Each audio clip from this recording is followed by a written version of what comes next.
Assalamualaikum warahmatullahi wabarakatuh. Salam sehat, salam sejahtera bagi kita semua. Di sini saya sudah bersama owner dari Juragan Batik, Bapak Azhar Fauzihana. Tentang batik sendiri, di sini saya ingin menanyakan kepada Bapak Azhar Fauzihana, yang mana batik itu sudah menjadi warisan budaya yang sudah dipatenkan oleh UNESCO, begitu ya Pak ya? Betul sekali. Nah, dan mungkin dari teman-teman semua juga sudah punya batik, meskipun cuma seragam atau batik dari ini rasa dikat itu dipotong we. Meskipun rasa dikat rasa dian meskipun, dan mungkin teman-teman semua batik sudah souvenir. Mungkin teman-teman semua sudah punya batik meskipun seragam atau souvenir. Untuk lebih lanjutnya kita akan bertanya kepada Pak Azhar tentang batik itu sendiri, gitu ya Pak ya. Baik. Nah, untuk pertama saya ingin bertanya kepada Pak Azhar, pengertian batik itu seperti apa Pak?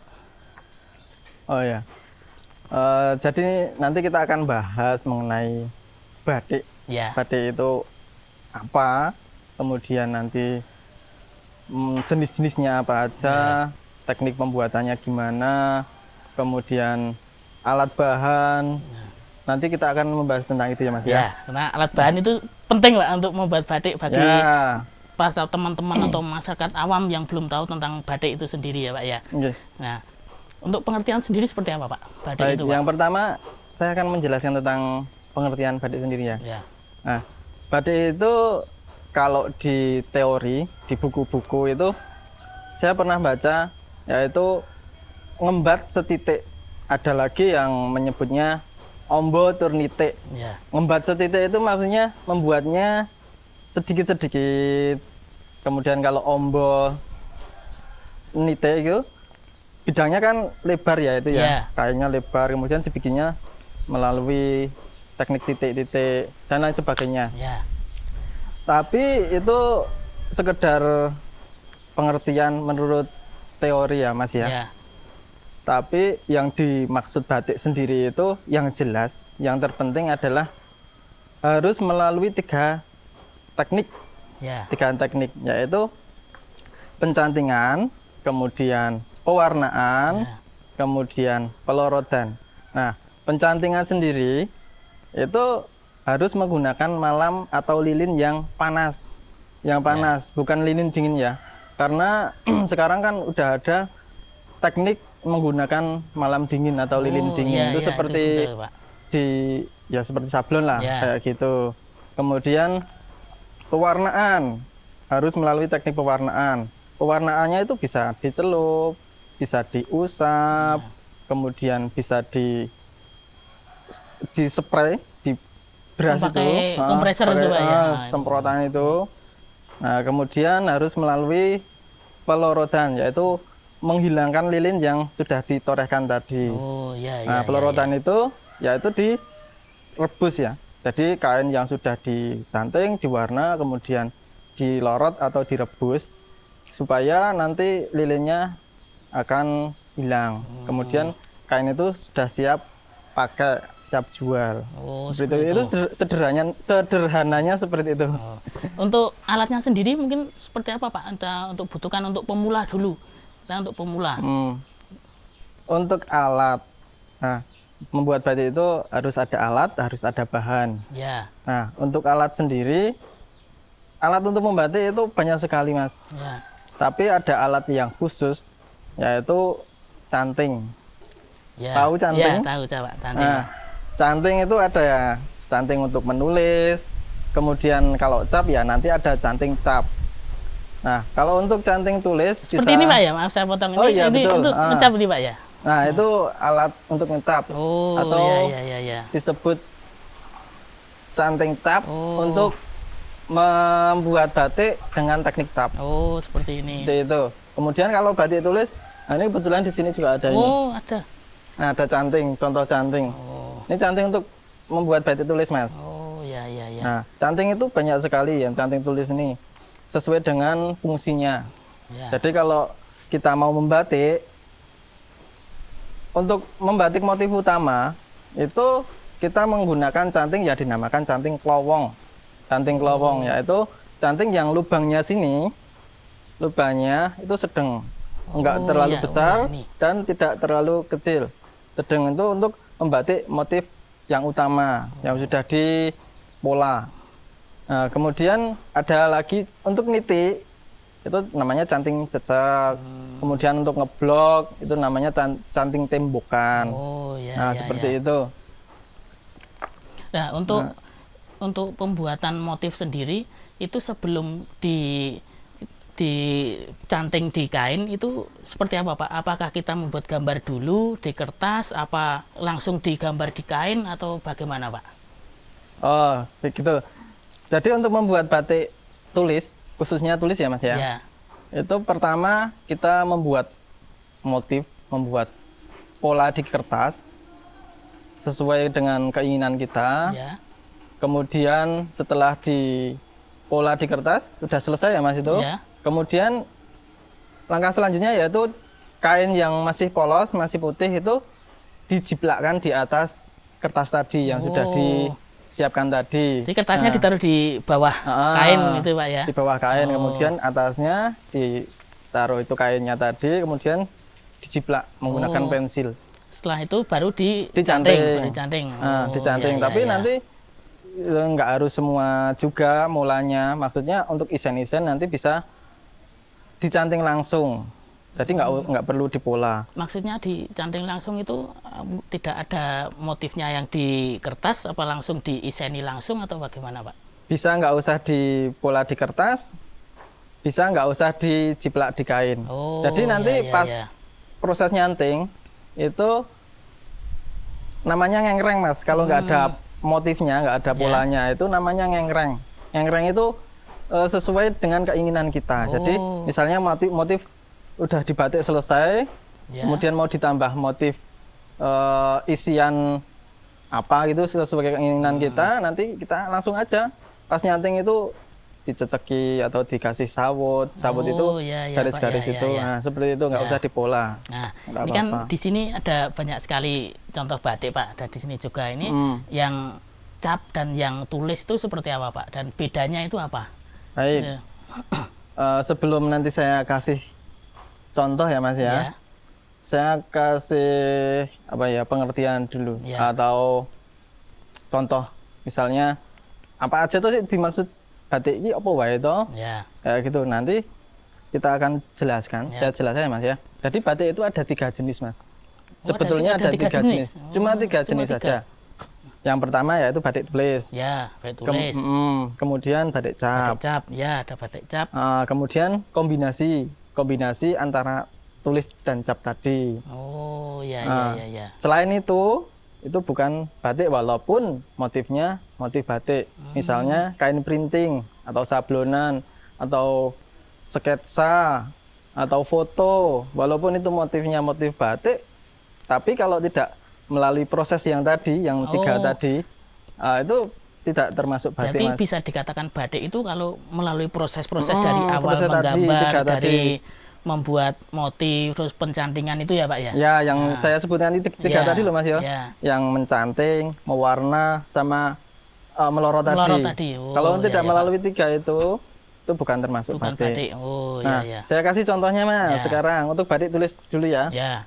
Di sini udah ada beberapa yang udah tersedia di sini di depan kita. Nah, ini batik tulis Mas. Ini teman-teman, ini batik tulis tuh seperti ini motifnya. Mungkin bisa ini salah satu lihat. motif batik dari batik tulis yaitu ini motif lintang trenggono Mas namanya. Lintang trenggono ini dibuat dengan teknik tulis. Terus ini bisa ada warna putih, ada warna coklat, ini bagaimana Pak prosesnya kok? Ada putih juga, ada coklat juga. Jadi gini Mas, untuk proses pertama tadi udah disebutkan ya. Dipola dulu ya. Dipola, dijiplak di atas kain, kemudian ngelowong, dicanting dulu, dicanting motif utama yaitu ini motif utama. Ini dikelowong dengan menggunakan canting yang tadi saya sebutkan, canting yang lowong. Besar itu yang lubangnya besar tadi, yang sedang tadi. Yang sedang. Kemudian setelah selesai dikelowong, kemudian memberi isian ini dengan canting, bisa canting isen, bisa canting cecek. Kalau untuk titik-titik ini menggunakan canting cecek ya. Oh, itu yang kecil-kecil ini Pak ya. Nah, ini canting cecek. Ya supaya titiknya bisa kecil itu menggunakan canting cecek tadi. Kemudian untuk garis-garis ini bisa menggunakan canting isian, yaitu canting yang antara lubangnya itu antara cecek dan kelowong, tengah-tengahnya itu. Oh, jadi agak sedeng ya sedengan. Nah, kemudian setelah dicanting semua selesai, kemudian ini diwarna hitam Mas, dicelup. Oh, jadi ini hitam dulu? Hitam dulu Mas. Iya. Kan ini cantingan ya Mas. Tadi ada malamnya. Tadi ada malamnya. Kemudian kita celup warna hitam kan, fungsi malam tersebut itu untuk merintangi warna supaya tidak masuk.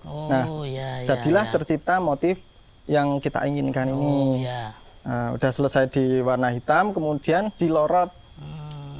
Dilorot itu dihilangkan malamnya. Digodok tuh tadi Pak ya, direbus ya. Sudah dilorot selesai, kan ini jadi putih ya Mas ya? Yang tadi saya canting tadi. Yang motif tadi Pak ya. Dicanting tadi itu kan jadi putih. Kemudian karena kita warna hitam ya, backgroundnya hitam. Nah, terjadilah warna hitam sama warna putih yang motif ini. Setelah selesai, kemudian ini dibatik lagi Mas. Masih dibatik lagi Pak ini Pak? Oh, jadi nggak sekali proses gitu ya? Masih ada proses lagi? Namanya bironi. Bironi, nah itu teman-teman namanya bironi. Bironi itu mengambil ini yang warna putih ini. Jadi setelah dilorot, kemudian dicanting lagi itu namanya bironi. Namanya bironi untuk ngambil motif ini ya Pak ya, yang putih-putih ini ya. Tapi kalau tidak dilorot tapi dicanting lagi setelah diwarna, tidak dilorot, kemudian dicanting lagi itu namanya mopok Mas, bukan bironi. Kalau ada bironi, lagi. Beda, walaupun sama-sama nyanting kedua. Tapi kalau tidak dilorot namanya mopok atau nutup. Kalau dilorot kemudian dicanting lagi itu namanya bironi. Nah, setelah selesai di bironi untuk mengambil warna putih ini, kemudian dicelup warna soga atau coklat. Terus jadi warna seperti ini. Jadi warna coklat seperti ini. Sudah selesai diwarna kemudian dilorot lagi. Jadi ini contoh batik tulis, salah satu contoh batik tulis yang melalui proses pewarnaan 2 kali. Seperti ini teman-teman, contoh dari batik tulis itu dari Pak Azhar selaku owner dari Juragan Batik tadi sudah jelaskan. Ini mungkin kalau teman-teman bisa pengen mencoba membuat batik bisa datang langsung Pak ya ke studio Pak ya. Itu teman-teman caranya membuat batik tulis. Untuk yang cap sendiri Pak, seperti apa Pak? Yang cap kita taruh sini aja nggak apa-apa ya? Boleh. Bawa pulang juga boleh. Nanti. Tapi bayar ya Mas? Siap. Waduh, nggak kok bayar.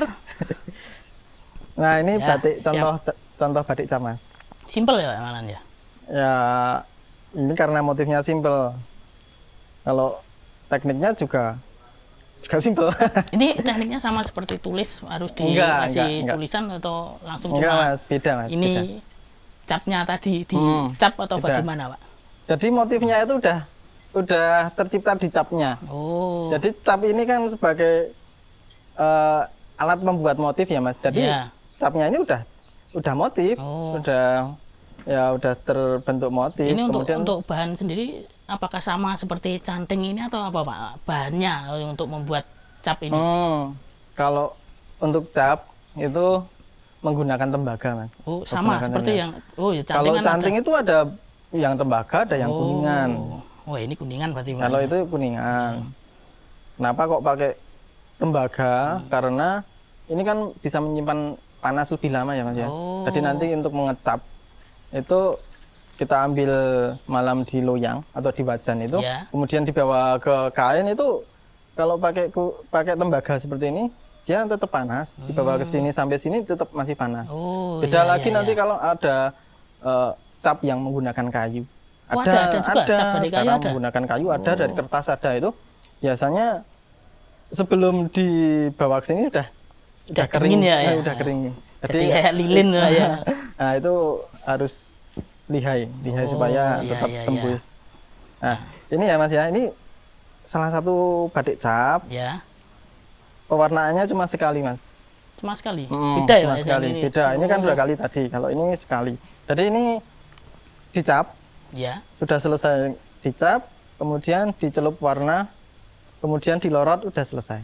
Jadi kalau cap ini kan gini Pak, ini kan beda. Kita kalau di batik tulis, kita harus membuat motif dulu terlebih dahulu, harus gambar dulu. Nah, sedangkan kalau di batik cap kan sudah ada motifnya di cap ini. Capnya itu udah untuk di kain sendiri itu apakah kita harus mula lagi membuat ngepaske itu atau gimana? Enggak. Jadi langsung begitu saja dicap. Cap langsung dicapkan aja, dicapkan di atas kain ini. Nanti lain waktu mungkin kita akan membahas tentang batik cap. Mungkin kalau ada kesempatan lagi besok kita bahas tentang batik cap, kemudian teknik capnya seperti apa, besok kita bahas selanjutnya ya Mas ya. Nah, kemudian ini kan udah dua tadi Mas, ada batik tulis, ada batik cap. Seperti ini, teman-teman, ini namanya batik cap. Besok kita akan lanjut tentang pembahasan tentang batik cap seperti apa. Terus simak terus video kita selanjutnya. Nah, untuk yang sekarang, untuk batik apa lagi tadi Pak? Kombinasi itu seperti apa Pak contohnya Pak? Ya, saya ambilkan satu ya Mas ya. Yang ini aja Mas ya. Dekat. Sebetulnya ini kombinasi semua, ini kombinasi. Seperti ini juga Pak ini. Itu tulis Mas. Oh ini tulis. Full tulis itu. Ini kombinasi semua ini. Setahu saya kalau tulis itu motifnya ya motif seperti ini. Enggak harus Mas. Enggak harus. Kan kita udah batik itu kan udah berkembang terus ya Mas ya. Oh ya. Kreasinya itu semakin kesini semakin. Jadi nggak harus terpaku motif itu harus gitu buat tulis enggak ya Pak ya. Coba Pak, seperti apa untuk kombinasi itu bisa dijelaskan? Nah, ini teman-teman ini batik kombinasi. Ya. Nah, kombinasi antara batik tulis dan cap. Batik cap. Oh ya. Di mana batik tulisnya, di mana batiknya capnya? Nah, Masnya tahu nggak? Tahu belum? Kira-kira di mana ini? Yang cap yang mana, yang tulis yang mana? Belum bisa membedakan Pak. Untuk yang cap belum bisa. Nah, yang cap itu yang mana, yang tulis yang mana Pak? Ayo baik. Ya kira-kira aja Mas, yang mana? Kalau menurut saya kalau yang cap yang ini Pak, yang motif seperti ini. Oh gitu. Bener nggak Pak? Ya ini memang cap. Sini cap. Ini juga cap Mas. Oh itu cap. Kita punya capnya. Oh saya kira yang kayak gini ditulis. Ini tulisnya ini. Ini tulis. Ya. Ini cap. Ini dicap juga. Itu juga cap Pak itu Pak ya? Ini dicap ini. Ini pinggirannya ini jadi kan nanti kalau jadi baju seperti ini ya Mas ya. Ini jadi di kancing bisa. Namanya apa Pak itu Pak? Untuk motif di pinggiran tuh. Pinggiran. Kalau di bawah namanya tumpal. Oh yang tumpal tuh malah yang di bawah. Di bawah. Oh iya. Ini pinggiran, cuma pinggiran. Biasanya kan kalau membuat seragam, buat batik kan untuk yang ini motif pinggiran tuh buat di tengah untuk kancing baju. Untuk kancing baju, untuk kerah, kemudian manset. Seperti itu. Iya. Nah ini batik tulisnya di sini ya Mas ya. Yang sini tulis semua. Ini juga menggunakan canting Pak. Iya, menggunakan canting Mas. Oh iya. Nah, seperti ini teman-teman batik kombinasi itu. Kombinasi. Ini pewarnaannya 3 kali Mas kalau ini. 3 kali. Tadi kan ada 2 kali, ini 1 kali, ini 3 kali. 3 kali bisa dihitung Mas ini. 1 warna hitam, kemudian warna ungu keping-pingan. Kemudian yang ketiga. Warnanya cantik ya Pak ya. Cantik. Masnya mau pakai biar cantik. Itu teman-teman, contoh batik kombinasi yang sangat cantik. Misalkan teman-teman semua menginginkannya bisa datang langsung ke Galeri Juragan Batik. Silahkan. Nah ini udah 3 ya Mas, sudah saya jelaskan 3. Batik tulis, batik cap, batik kombinasi. Nah kemudian yang di sini Mas, ini walaupun motifnya seperti itu ya Mas ya. Ada yang abstrak, ada yang kontemporer, itu tetap batik tulis karena dia menggunakan canting tulis, tidak dicap itu. Oh, terus yang ini Pak, saya melihat ini kok warnanya bisa seperti ini tuh, cara pewarnaannya seperti apa Pak? Setahu saya kan kalau membuat batik, pewarnaan itu cuma sekali dicelup. Terus jadi warna, dicelup warna lagi. Terus kalau ini bisa gradasi, itu prosesnya seperti apa Pak? Mungkin untuk besok selanjutnya kita akan jelaskan tentang proses pewarnaan dan proses pembuatannya. Besok kita akan jelaskan. Sebelum ke penjelasan itu, kita akan tanyakan dulu kepada ownernya langsung. Bagaimana Pak? Oh baik. Nah seperti ini. Nah kita produsen batik Mas, kalau tidak mengikuti tren, kita membuat batik cuma klasikan, itu nanti penggemarnya juga cuma orang-orang tua mungkin. Jenuh ya Pak ya, harus ada jenuh. Jadi kita kombinasi semakin kesini tetap kita mengembangkan baik itu motifnya, baik itu warnanya, kita kembangkan. Nah, contoh seperti ini kok bisa seperti ini warnanya. Nah, ini kalau di sini di kita, di kami itu diusap Mas ini, diusap menggunakan spon ini. Jadi kita bikin warna merah, ada kuning, ada hijau. Ini setelah warnanya udah siap, kemudian kain dibentangkan di atas gawangan, kemudian pewarnaannya menggunakan spon dengan teknik usap. Diusap gitu ya. Nah, usap. Untuk warna sendiri ini menggunakan apa Pak? Bisa ngejreng seperti ini? Kita menggunakan remasol Mas. Remasol? Itu seperti apa Pak? Bentuknya, bahannya itu seperti apa? Ya bubuk seperti warna pada umumnya. Kan pewarna itu banyak sekali ya Mas. Untuk membuat batik itu ada naptol, ada remasol, ada indigosol. Karena kan yang umum kan biasanya orang membuat batik itu memakai naptol. Ya besok kita buat batik pakai naptol. Kan. Biasanya seperti itu, orang awam biasanya lihat pakai naptol seperti itu Pak ya. Ya, kita kalau untuk gradasi seperti ini biasa kalau di sini ya Mas. Di sini menggunakan remasol, kadang-kadang menggunakan indigosol. Tapi kalau naptol itu memang sulit Mas. Saya belum tahu tekniknya untuk membuat gradasi itu belum tahu tekniknya. Mungkin besok kan bisa itu, dijelaskan lebih lanjut Pak ya. Karena kalau naptol kan 2 kali Mas. Jadi naptol kemudian garam. Nanti intinya saya belum bisa kalau itu. Iya Pak ya. Mungkin lain waktu saya akan cari info atau cari tahu, belajar gimana caranya untuk membuat gradasi dengan warna naptol. Ya, baik. Itu ya teman-teman, pertemuan saya hari ini dengan Pak Azhar selaku owner dari Juragan Batik.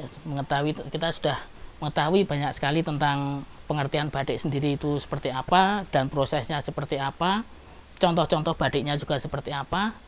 Untuk kelanjutannya besok kita akan mengulas lagi tentang batik cap ya Pak ya, dan pewarnaan ya Pak ya. Baik. Terima kasih buat hari ini, semangat terus, tetap berkarya. Kita bertemu lagi di lain kesempatan. Terima kasih. Terima kasih.